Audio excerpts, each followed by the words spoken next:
SSPE या आजारानं त्रस्त मुलांचे पालक सह्याद्री अतिथीगृहाबाहेर पोहोचले आहेत आणि आजारी मुलांना रस्त्यावरती ठेवून सरकारचं लक्ष वेधण्याचा प्रयत्न करतायत। सरकारकडून दखल घेतली जात नसल्याचा आरोप हा पालकांकडून केला जातोय आणि याच अनुषंगाने SSPE या आजाराने त्रस्त मुलांचे पालक सध्या सह्याद्री अतिथीगृहाबाहेर पोहोचले आहेत। आपण बघत आहोत आजारी मुलांना अक्षरशः रस्त्यावर ठेवून सरकारचे लक्ष वेधण्याचा प्रयत्न केला जातोय। सरकारकडून दखल घेतली जात नाहीये म्हणून पालकांकडून हा प्रयत्न करण्यात आलाय। सरकार दखल घेतली तर सरकार दखल घेत नाही असा आरोप देखील या पालकांकडून केला जातोय।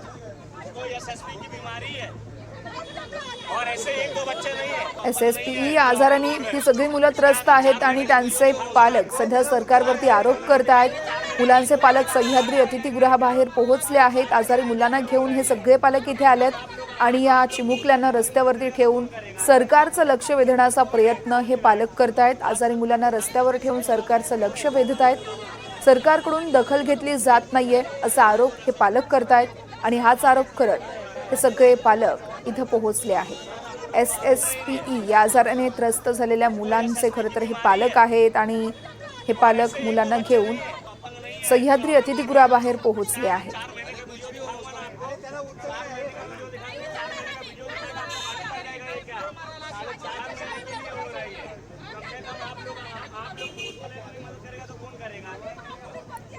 SSPE या आजाराने ग्रस्त काही मुलांचे पालक सह्याद्री अतिथीगृह परिसरामध्ये पोहोचले आहेत। सरकार दरबारी त्यांचं म्हणणं ऐकून घेतलं जात नाही अशा पद्धतीचा त्यांचा आरोप आहे।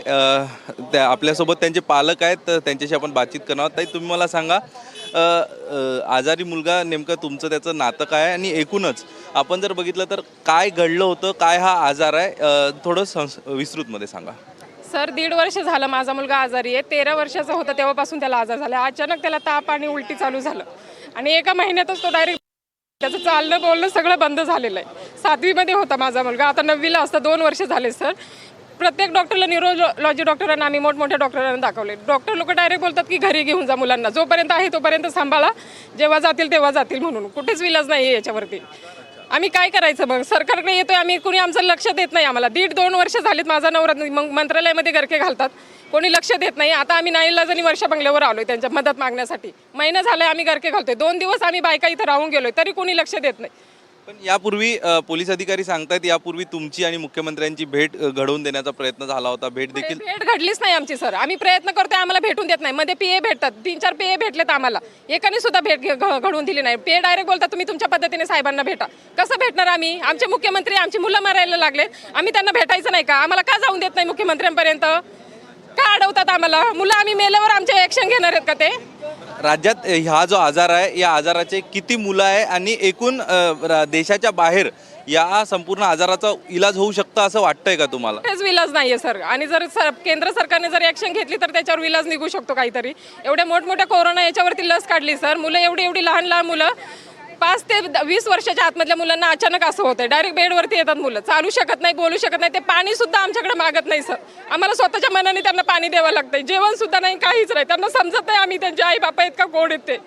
एवढी बेकार कंडिशन आहे। ह्या आजार होण्यापूर्वी त्यांना सगळं कळत होतं, सगळं व्यवस्थित होतं? सगळं व्यवस्थित होतं। माझा मुलगा 7वीत होता, कधी आम्हाला वाटलं सुद्धा नाही तो एवढा बेकार कंडिशन मध्ये येईल म्हणून। डॉक्टर लोक असं सांगतील त्याला की तू जगणार नाही म्हणून।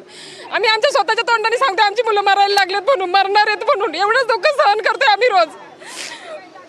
कुठनं आलात तुम्ही? आम्ही पनवेलवरून। प्रत्येक आपल्या महाराष्ट्रामध्ये 2200 मुलं आहेत सर। पूर्ण जगामध्ये तर 80-90 हजार मुलं आहेत सर। पूर्ण एवढी मुलं मरायला लागले सर। पूर्ण सोसाईड करायला लागले पॅरेंट्स। 2-3 मुलांनी आईबापांनी जर सोसाईड केलंय, जाळून घेतलंय, कुणी फाशी घेतली आहे सर। त्या मुलांनी कसं जगायचं? मुलं ठेवून आईबापा फाशी घेऊन मरायला लागले सर। सोसाईड केलं त्यांनी, कशी जगणार ती मुलं? कोण बघणार त्या मुलांकडं?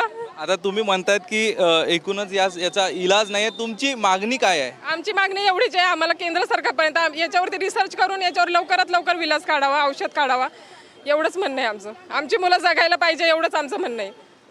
तर आपण बघतोय SSPE हा एक दुर्धर आजार आहे आणि यावरती कुठल्याही पद्धतीचा उपचार सध्या उपलब्ध नसल्याचं पालकांकडनं सांगितलं जातंय।